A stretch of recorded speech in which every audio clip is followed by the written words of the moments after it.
This is a Transportation TV News update. I'm Tony Dorsey reporting. On Wednesday, December 16th, the U.S. House of Representatives wrapped up its legislative business for the year with the passage of three key pieces of legislation: a defense budget bill, a bill to increase the federal debt ceiling, and the Jobs for Main Street Act, which redirects $75 billion in Troubled Asset Relief Program, or TARP funds, to fund infrastructure and job investments. $37.3 billion will be used for transportation projects, including $27.5 billion for highways and $8.4 billion for public transportation projects and programs. In a statement released this week, AASHTO Executive Director John Horsley said, with the jobless rate in construction at 19.4%, Congress can ill afford to stand by and do nothing. Passing a jobs bill that funds infrastructure projects will continue the momentum created by the Recovery Act.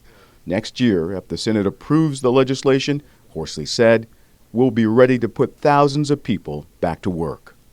While the debt and defense measures could reach President Barack Obama's desk by year's end, Washington insiders predict the jobs bill will face stiff opposition in the Senate. The measure squeaked through the House 217 to 212 after a raucous debate. Madam Speaker, I think people understand what this legislation is. It is an effort to redirect some $75 billion from TARP funds that in the past have been directed to help Wall Street, instead direct them to Main Street to try to help Americans who are struggling to hang on to their jobs, their houses, and their health care. Chairman Obey calls this legislation the Jobs for Main Street Act. I call it economic insanity. Truly, this is one of those rare occasions when I hardly know where to begin.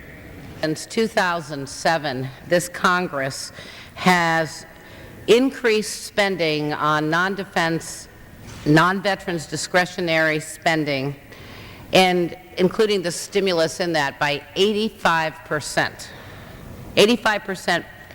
And in so doing, we still have 30% unemployment in the construction trades in the state of Missouri, and there's no excuse for that, and this bill does very little to help that. And now today, we want to pass this legislation which does two things. It creates jobs and saves jobs by investments in building the infrastructure of America. It doesn't do everything we would want, but what we do in there is paid for in building the infrastructure of America. And what it invests in also is to help states and cities and localities to keep their fiscal soundness so they don't have to lay off teachers and firefighters and police officers and people who deal to meet the health needs of people in our community.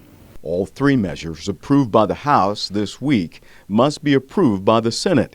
The House also approved legislation that includes several options to extend surface transportation authorization should time run out on a continuing resolution set to expire December 18th. In other news, several states continue to face budget woes. In Virginia, for example, the State Transportation Board voted to cut nearly $900 million from the state's master six-year transportation plan. According to state transportation officials, that's equal to a year's worth of revenue. VDOT will preserve snow removal and other emergency-related programs, but starting this past summer, the agency began cutting back on all other programs, projects, services, and eliminating 1,000 positions.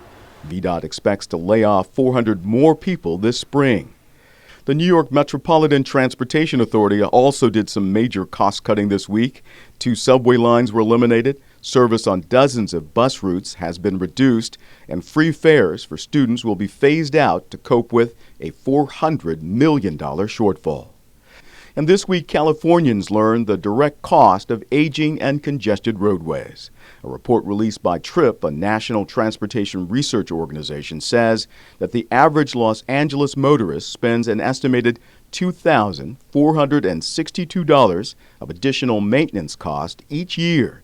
The report estimates that roads, bridges, and transit systems that are deficient, congested, or lack desirable safety features cost motorists in California $40 billion due to higher vehicle operating costs, traffic crashes, and congestion-related delays.